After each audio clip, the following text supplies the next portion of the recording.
Ok, j'aimerais t'offrir mon aide pour ce numéro. Alors, la distributivité de la multiplication ou de la division, elle s'applique sur deux choses uniquement, sur l'addition ou sur la soustraction. Tu n'as pas le droit de distribuer si ce n'est pas sur une addition ou si ce n'est pas sur une soustraction. Donc, pour le premier numéro, ce qu'il y a ici, c'est une addition, donc tu aurais le droit de distributivité, de distribuer ta division. Ton divisé par 2, tu as le droit de le distribuer.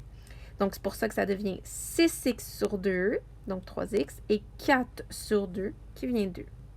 Cool. Pour le deuxième numéro, tu as 6x fois 4 sur 2.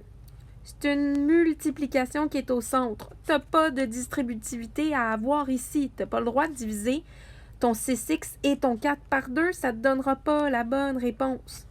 Donc, soit tu commences par multiplier ton numérateur, du genre 6x fois 4, 24x, et qu'ensuite, tu fais ta division par 2. Ou soit tu divises seulement l'un des deux facteurs. Ici, je te conseille, mettons, de diviser seulement ton premier facteur. OK. 6x sur 2, ça te donne 3x, puis qu'ensuite, tu le multiplies par 4. Mais la chose à ne jamais faire quand c'est une multiplication comme ça ici, c'est de dire « Ah, je vais diviser les deux termes. » Ça ne marche pas, ça ne fonctionne pas. Là, tu as les réponses pour le 1 puis le 2, tant mieux. Par contre, je ne veux pas te donner les réponses pour les 4 autres, mais je peux peut-être te diriger un peu. Donc, pour le numéro 3, je te dis oui à la distributivité. Ce que tu as au numéro 3, c'est une multiplication. Ton 10 multiplie ton 4x plus 5. Donc, tu pourrais distribuer ton 10 sur ton 4x et ton 5, puisque au centre, là, c'était la multiplication, la distributivité de la multiplication sur quoi? Sur l'addition. Donc, tu as le droit de distribuer ton 10, puis d'ensuite diviser par 2. Cool.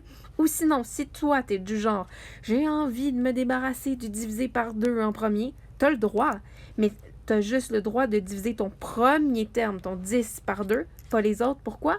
Parce qu'ici, c'est une multiplication qu'il y a entre le 10 et entre le binôme 4x plus 5. Fait que fais attention à ça. Pour le numéro 4, je te dis, oublie ça, la distributivité. Pourquoi? Mais parce que tu n'as aucune addition puis soustraction. Tu as 10 fois un binôme, puis ensuite divisé par 2. Donc, il n'y a aucune distributivité à avoir pour le numéro 4. Pour le 5, je te dis, oui, il y a la distributivité, mais tu commences avant par effectuer ton 4x fois 5 pour obtenir 20x, puis après, tu pourras bien distribuer ta division par 2 sur le terme 10 et sur le terme 20x. Et finalement, pour le 6, il n'y a pas de distributivité non plus. En tout cas, pas pour l'instant, là, pas pour le moment. C'est une addition de termes semblables. OK? Puis ensuite de ça, tu peux diviser par 2. C'est vrai qu'en même temps, tu pourrais très bien diviser par 2 en premier, puis ensuite additionner tes termes semblables. Ça n'a pas trop d'importance ici, puisqu'il n'y avait pas de multiplication ou de division en haut au numérateur. Alors, j'espère que je t'ai aidé.